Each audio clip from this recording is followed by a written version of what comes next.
Someone please just check on the channel just to ensure that we have the second session being recorded, which last time was English.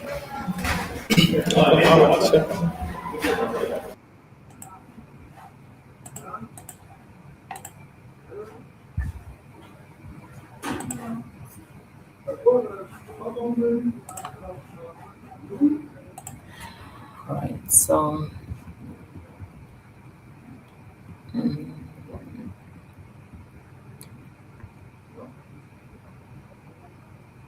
right. Sorry about that, guys. So we're here. We're talking about why recruiters or organization care about values. So the first thing I said was in terms of the culture fit. So they want to know that you're somebody who can integrate easily into the organization as well as the team, and then they also want somebody that they can easily trust, right? And somebody who is very reliable, because nobody wants a staff who has to be constantly be told like this is what you're supposed to do and all that. So they need somebody that can easily trust, somebody who is reliable. And then also in terms of long-term potential, somebody who is able to adapt and stay within the organization or company for a longer time, and not somebody who is just coming here because they don't have another option, right? And then also in terms of brand representation. So the employees reflect the brand or the values of the organization in public, and also with clients and all that. So they want somebody who can be able to carry forward the image of the organization or the company, not somebody whose actions will damage the reputation of the organization, right? So those are some of the reasons why most recruiters care about the values. They don't just hire for talent alone, they hire for trust, hire for culture, and also hire for values. So a strong value fits often overweighs technical expertise in the long run. That's why in recruitment today, people talk about you can train any skill, right? So you must hire for attitude, right? If you hire the right attitude, you can train the skill. So they, apart from a medical uh, role, right? Recruiters believe that they can basically train you anything. They can train you. So if I'm hiring for a tech, and this person doesn't have tech skill, I can train this person if this person has a positive attitude, right? But if I get somebody who has the tech skill but has a very poor attitude, very bad character, I can't train such a person. I can't have such a person in my team, right? So you must hire and hire the right attitude, which are reflected through the values of the person that you're trying to recruit for. All right. um, as an organization is an entity on its own, and you as a person on your own, there is bound to be a conflict between your personal values and that of the organization in most of the time. What it means is that a clash between your deeply held personal values and the values and practices of your workplace or your organization or the company you work with. For instance, maybe you value integrity, but the organization tolerates corruption or dishonesty and all that, right? So most times you will find a hard time working in a place like that, because already there is that class between the values that you hold as a person and that of the organization. Most times, conflict or class arouse between personal and corporate or organizational values around issues of integrity versus corruption, where there is always a pressure for you to manipulate results or misuse funds and all that. And then also, where there's always uh, excellence versus mediocrity, right?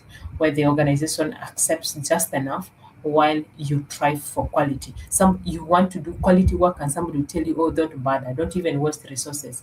Add more water in this thing and let's sell it the way it is because we want to make money. You get, you're already disagreeing, right?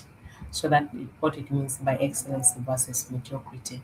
And then respect versus discrimination, where you value equality, but your workplace culture favors certain group of people where other people are discriminated and all that.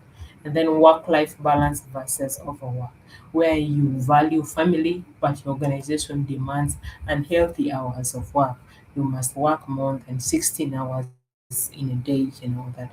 So most of the times you find yourself in this kind of situation, and as a person you must know what to do. Now the possible effects of this kind of conflict is stress, dissatisfaction in the job, and loss of motivation. That is the fastest things that normally happen when there is a conflict for you as a person. And then you also face ethical dilemma. Do I stay on the job or do I walk away? You face that dilemma. And then reputational risks. If you compromise your values, okay, you are damaging your reputation as a person because it is you who is doing these things. Remember that you will be isolated, and when it comes back, it will come back to you as a person, right? So those are some of the possible effects that are there when your personal values conflict with that of the organization. And how you can manage some of these conflicts is head on, address it, raise your concerns, raise it respectfully if it can be changed, and then they will change it. If the conflict is minor, adjust without losing yourself, right? And then if it is grave, especially if it's testing your core value, please exit, right? Exit. And you do not need to, right, compromise beyond that. You can't resolve it, consider just leaving. So those are some of the ways you can be able to manage um, a conflict that will arise between your personal values and that of the organization. Your career should not cost you your values, right? If you sacrifice your values for a job, you may achieve the short term success, but in the long run, the fulfillment and credibility are things that you will lose sleep over because you will not find peace of mind. Right. And how you're able to showcase some of your values in your CV and your cover letter, highlight them through your achievements, right?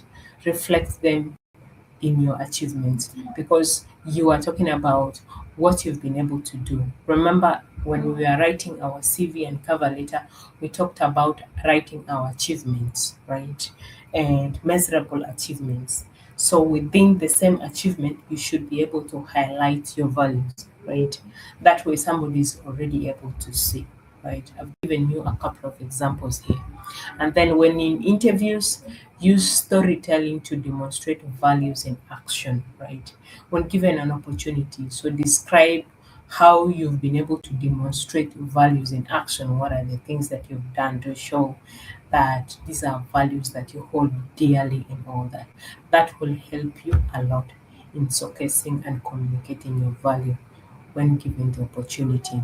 And then on your social media accounts, I put LinkedIn because LinkedIn is the most professional platform out there. So you should be able to share contents that reflect your values, not otherwise, right? And when you're engaging in any online space, please ensure that you engage respectfully because your digital footprint is part of your brand. And I can tell you right now that most of us who are doing recruitment, we go online and search you online, right?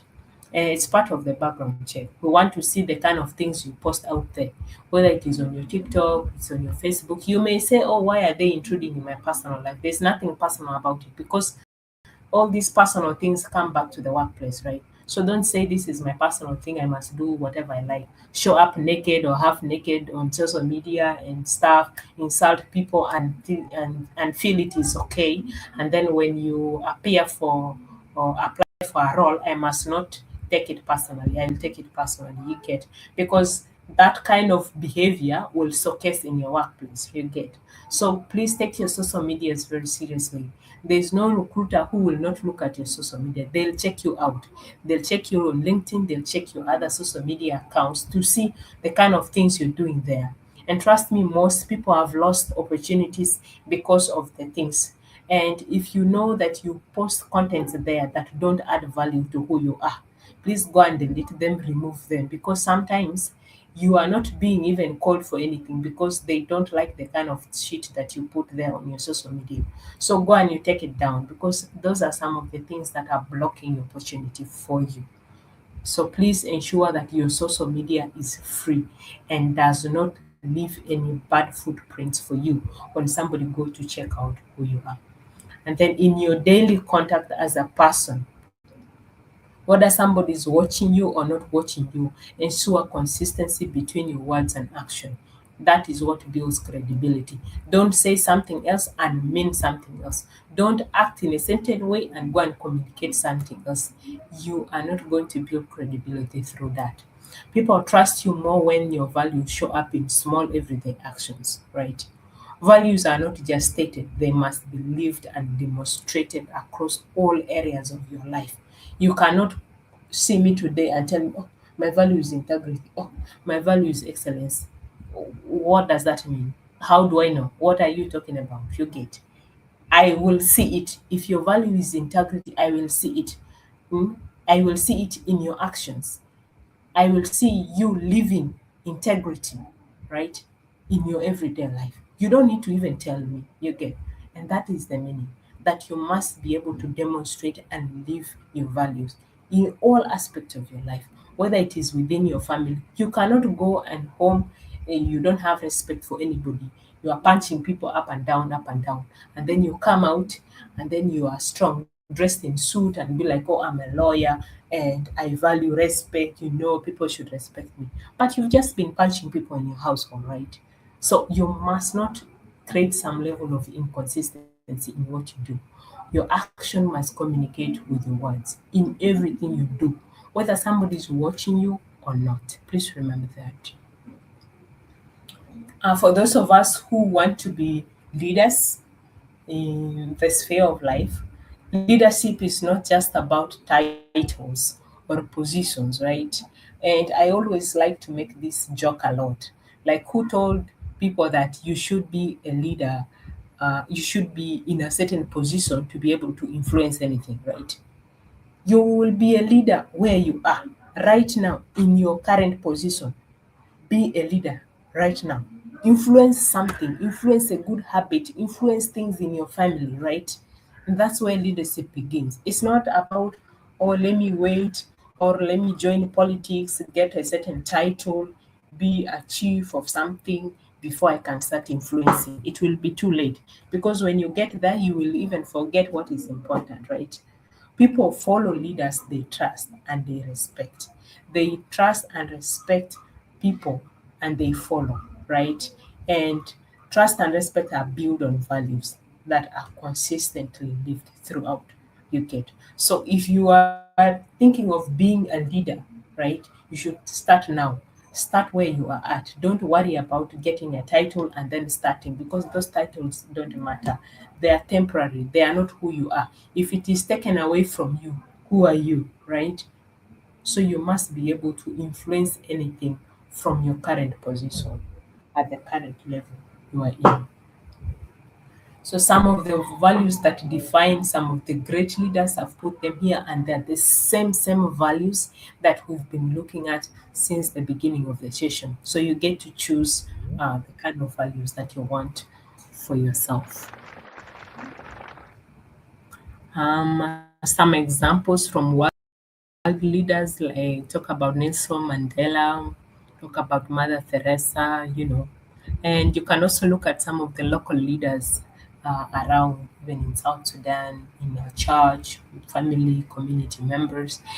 They're people who are respected not just for the roles that they hold, but for being consistent, for being there for the family. You are known for fairness, you're known for giving, you are known for something, right? Bringing value, change, doing something different, doing things that normal, ordinary people will see it as, "Ah, what a joke, what a waste of time, what of this, what of that," you get. But you are pushing, you're doing it. So what you get. Why this is important is because you don't need a title to lead. right? You lead through your values and daily action. Please, you don't need a title to lead.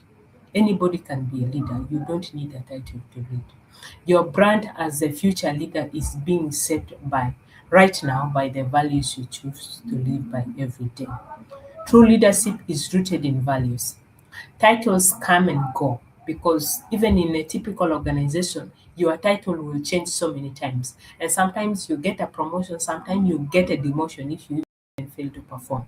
So if you are somebody who is hell bent on holding a title, what if you get demoted? What is going to happen? Won't you get frustrated? Won't you fail to do anything now that you got a demotion you get? Your values you live by will define your lasting impact. So strive to create an impact on the lives that you touch. Let people experience you. Let them know who you are. When you live your values consistently, it is very important, right? It Values are proven by actions and not just words. And consistency builds the trust, the respect, and credibility that everybody needs to be able to associate with you, associate with your brand, associate with you as a person. And inconsistency creates that level of doubt, confusion, and distrust that you don't want to be associated with. So in your school, in your work, your values must show up. At home, in your community, your values must show up. Online, on your social medias, your value must show up. In your private life, where you feel nobody is watching you, please ensure that your values are showing up. And yeah, so we've talked a lot about the benefits. I'm not going to go over that again. Yes. So here are some of the key takeaways from today. I think we've come to, yeah, so we have about 30 minutes to Q&A. So we've talked a lot about uh, what values are, right? Your core values, they act as a compass that guides your decisions both in your personal and professional life. They help you stay grounded and true to yourself even in very difficult situations, right? And your personal brand is not what you claim, but what others consistently experience you for. And every interaction, whether it is big or small, reflects your values and builds your reputation. When your actions match your values, people see you as authentic and reliable. Trust and credibility open doors to opportunities, to partnerships, and leadership roles. Saying one thing but doing another creates confusion and damages your image or your reputation. A strong brand is consistent with your values. Without alignment, your brand cannot stand firm. Knowing your values gives you direction, confidence, and a sense of purpose. And as a person, you must live intentionally with purpose. People are more likely to follow you, to hire you, or trust you when you are clear about what you stand for.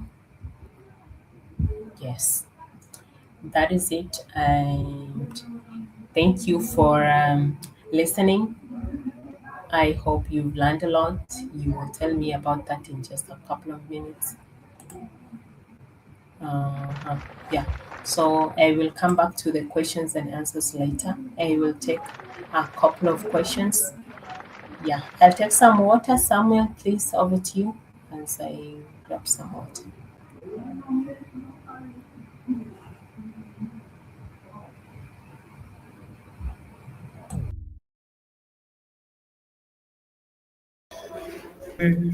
A wonderful and insightful presentation, and I hope the learners have learned something from this session.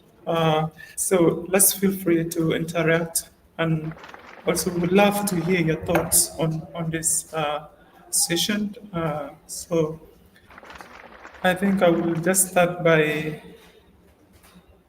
myself. I'm just going to add a few things, some input concerning today's session.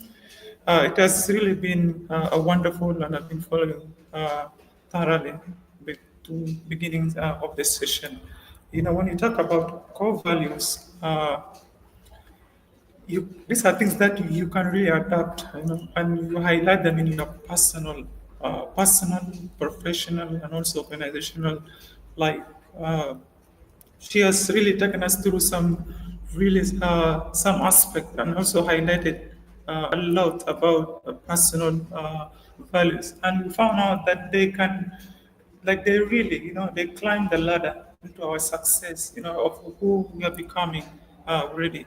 So these things that really matter, like they do really matter. And and also on how to discover your personal brand. When somebody feels like, okay, when somebody talks about you somewhere, the first thing comes in that person's mind, it begin to talk about your life and begin to know what are you really capable, what are the skills that you can really people know about you. So by only stating your name, somebody really definitely begins to know who you really are.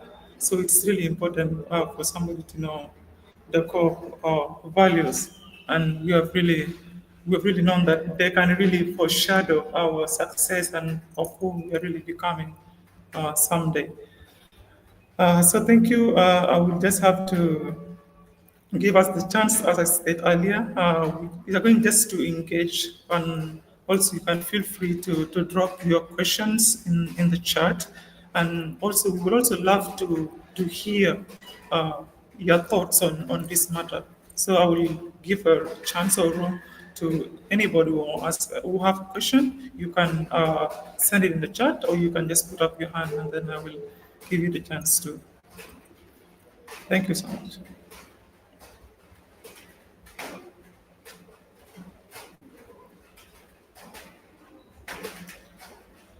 And as we are also continuing with our Q&A sessions, I'm going to drop the attendance in the chat. And for those who are streaming, following on YouTube, I'm going to also put it in the WhatsApp groups. They're going to fill it out as soon as possible because I'm going to do it shortly.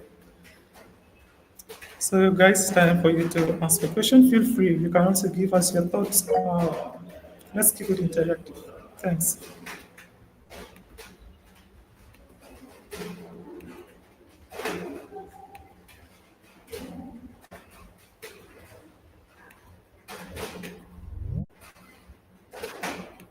Okay, I have already have a hand. Ajit Tom, you can unmute and proceed, please. Yeah, it has been a wonderful presentation from Olga Consuelo. I've really enjoyed it a lot. Sometimes some of these things you look at them and then you don't put much examination on them. Then you may not consider them as important. And she highlighted most of the things which at times we don't put them into practice just because we do not know that they can really shape us. So especially, at my previous years when I once was in university, we were able to chat, and I was able to tell some of the guys that most of the things happen because of the environment. The environment you are in, especially whereby there is constant quarreling or constant fight, or even constant killing. So in that scenario, once you are born in such an environment, you will grow up knowing that killing is the best thing or is the good thing because it gives you some kind of happiness and all this. You don't know the other side of the world. And because of this, when you get exposed, you begin to realize that your world of killing was just a small part of you that was not the whole world. In other words, there were other world that were existing were much more better than the environment that you were in. So that shows with all the learning that we come along with, we have to filter it and get the right thing that can shape up the society that we can apply every day to benefit us. And because of that, even the take for example, like in South Sudan here, uh, critically, when you look at the people, they feel that unless you become the leader, that's when you will actually do what you're supposed to do.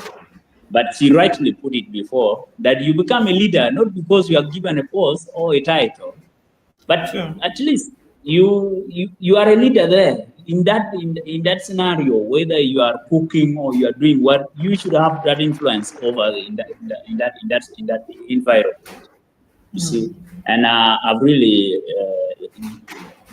enjoyed this presentation, and I've taken a lot because when the smallest things sometimes we don't always put more attention to them, and then we don't actually see the importance of them in our society or in our lives. So I'm grateful for this presentation and more other presentation that I have also attended, plus the more that will come. I'm glad for this, and thank you very much. Thank you so much, Ajit, for that wonderful input. I think we are going to proceed. For those who might have some questions and also might not be able to speak over the mic, you can send in your question in the chat. Uh, John Noah, you can unmute. Thank you, Samuel. Special thanks to all the people who have attended this session, and my pleasure to our presenter, Roman Viola. I was one of the participants who were wondering about values last week, and I'm really satisfied. And I really wanted to thank you for your clarification. It was really understandable, and I really have made some decisions on my values, which I didn't know that there were values I was having through them. So I only have some few questions, just two questions here that I wanted to. One of it is the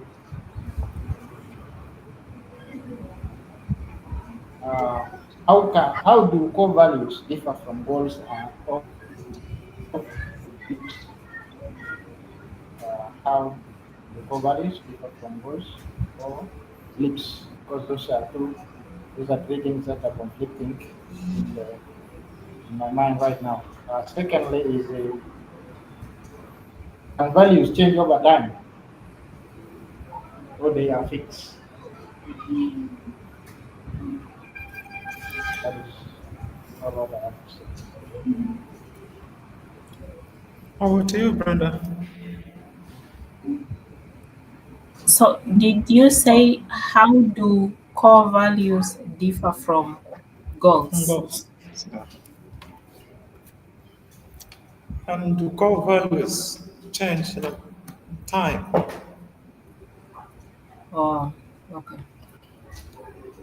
So, core values and goals are different. I think tomorrow, your whole session on tomorrow is about setting goals. What are goals? Short-term goals, long-term goals, career goals, personal goals, financial goals, and all of those, right? So tomorrow you get to understand clearly what are goals. But just in summary, the two are different. Core values and goals are both important in shaping your life and career, right? But they are not the same thing. And understanding the difference helps you to live more intentionally and make better decisions, right? So, core values are more about who you are in terms of your identity, your character, your principles. They are the beliefs that guide your actions every day in everything that you do. Whether you realize it or not, they are there. So we talked about integrity, respect, compassion, growth, excellence, accountability, you name it, right? There are so many. The list is endless, right? And they don't change quickly. That's why I mentioned that they are relatively stable, right? So if you value integrity, I don't expect you that you will tell me, oh, I value integrity, and this is 2025 when I met you. If I meet you again in 2030, I find you now lying, stealing, and all that, right? That doesn't make sense, right? Yeah. So that's why I mentioned that they are stable. They do not change over time. Of course, change can mean drastically from like the opposite, like good to bad, right? But change can also mean that it can expand over time, where you'll be able to adopt or add more values and also let go of other values because of things you've experienced in your life and all that you get. That is possible to happen, but they remain relatively stable. So your goals are more about what you want to achieve, right? They are targets, they are results, they are specific measurable outcomes you want to accomplish in your life. For instance, I want to graduate with a bachelor's degree. That's a goal. I want to get a job in an NGO for a finance officer. That's a goal.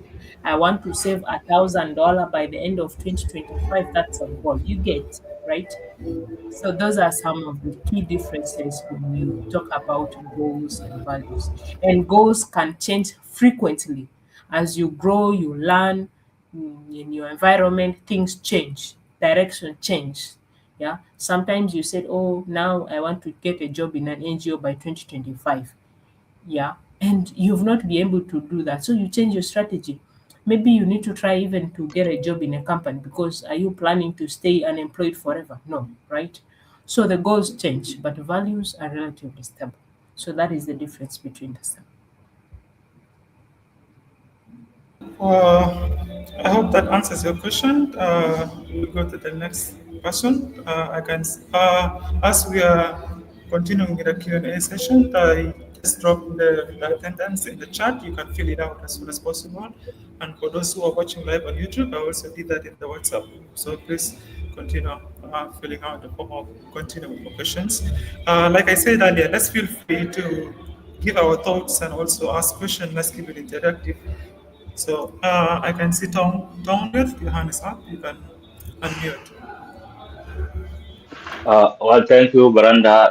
This is a very important presentation.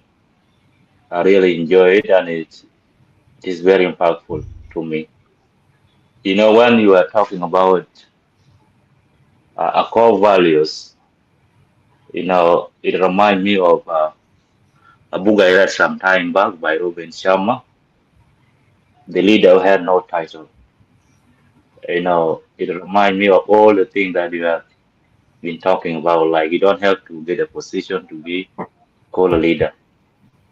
And from that book, there's some other thing that I learned. I think over 5 years ago, that's when I read that book. And still, the lesson I learned from it still resonates with me up to today. Like there was one of the things he said, "Able person can lead from where they are or where they stand. Leadership does not depend on the rank. It begins with personal conduct, effort, and the way one influences the immediate environment." So when you were saying that you have to be a leader, no matter the position you have, it's a way, it goes back to what this guy was saying. So truly, when you look at our current situation in South Sudan, you know, environment forces people to change who they are. If you are not that person who is deeply rooted in your core beliefs, you can easily change them. The corrupt system you are appointed today, many people are showing up to your house asking for this and that. Now that you are someone who value your discipline or your honesty, and you see a lot of people are here and there and they want this and that, you are put into that ocean of confusion. You don't know what to do, whether you will take that on, or it is a whole lot of mess in our country, I can say. But then you see many people are still going on doing a lot of things which are not supposed to be done the way they are doing. So I really appreciate this. To me, I'm not asking questions, but I just giving the appreciation to Branda for all these things. I really learned a lot with this lesson. And it is our, it is our responsibility not just to learn the thing, but we need actually to implement them. Learning is the one thing, but the application of the knowledge is another thing. So everyone in this room, whatever thing you learn, don't just learn for the sake of learning or for the sake of being assignment, but take it to your life as something that is important and something that can change who you are and add the value to your future and your life. So this is something that I have to put on. And I really appreciate you for all the things that you have been giving us. And one last thing I want to read from this guy, this remind me of this guy. The title, the leader had no title. He says that mastery requirement ongoing improvement. So for you to master something, you have to continue to improve, be better than who you were yesterday. So never stop learning and always read any book that you find. I would recommend anyone to find this book and read. You will learn a lot from it. So thank you, Brandon. Thank you, everyone in the room. I really appreciate this presentation. Thank you so much. Thank you so much, Tom, for that wonderful addition. It's really like the session is interactive, and we are all learning from each of one of us. We are really learning. Uh, I can see many people dropped out, and before even that the assignment is given, and the attendance is actually low today. So if there's any other question, I can hand it over to Brenda to walk you through the assignment. Thank you, and thanks to those who've been able to find inspiration in today's presentation. This is one of the sessions that I really love a lot, and most of the times when you get to talk to people about this, I like the feeling that comes after that, the fact that it resonates immediately with most people, right? And just like one of you said it, it's not about getting the knowledge here to submit an assignment. It's about you getting the knowledge and you just go to practice it in your daily life. And that is what is important. Change can happen from anywhere, from your family, right? You cannot come out from your household and things are not working there. Start there because that is the easiest way, easiest place you can start to bring about the change. Also, the knowledge that you're getting here, please ensure that you are sharing this knowledge, right, with the people who need it because some people are not lucky enough to get through the applications for this fellowship and you're here by God's grace, right? So you take the opportunity seriously and be able to really, really put whatever you're learning into practice, right? So for your assignment, it's very simple. You just go to your Google Docs and you simply list for me like 5 core values that you believe in, right? These are values that you feel as a person that define who you are. And for each of the core values, you can mention why you think it's important for you and how it has shaped your behavior or decisions in the past.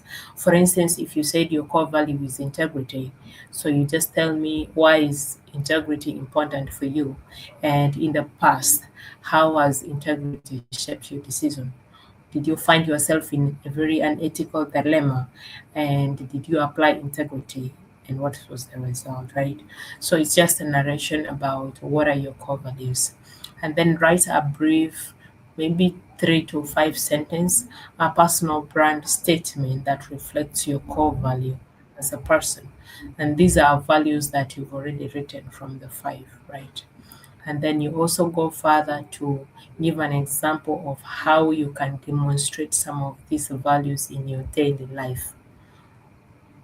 So that is your assignment. I Most people are not here, but I hope that they can still be able to get some of the materials online and also rewatch the recording and be able to get to put whatever they've learned into use. Just like I said, the purpose is not for the assignment only, it's just for you to understand that this is important and this is something that you must live by in every everything that you do in every day, and it's much needed in our current situation. Otherwise, I appreciate all of you for taking your time to attend today's session, and I wish everybody a good afternoon and enjoy the rest of your day. Over to you, Samuel.